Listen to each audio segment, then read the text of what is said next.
Welcome back to Full Circle, Florida. What is the lasting impact of Hurricane Helene on Florida's housing market? Here's my conversation earlier this week with real estate expert Vincent Arcuri. We're rolling, Paul. We've seen the damage. Everyone's going through this here in the Tampa Bay area and other parts of Florida. But what is the fallout in the real estate market from Hurricane Helene? Do you see this having any kind of lasting damage on the housing market?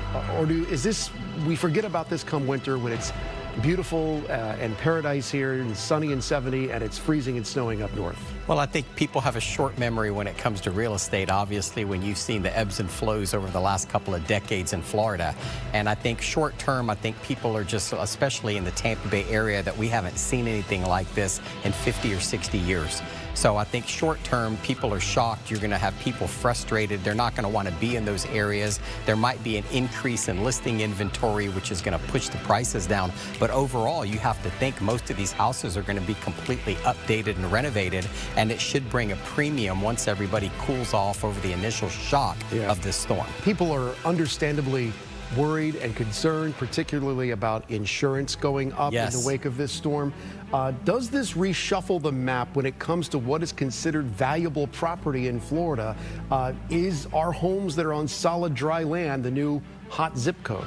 You know, I think that most people that own property on the beach or on the Intercoastal, they're aware that these things can happen. I mean, you are typically rolling the dice every year during the storm. So I don't think it's really going to impact those values other than the short term, when a lot of people that are old timers that have been there, like some people in my family, that they don't want to experience this again. But I think everything's going to return to normal after we've gone a year or 2 years without a big storm. Everybody's still going to want those waterfront properties. Yeah, and meanwhile, interest rates, they are trending down.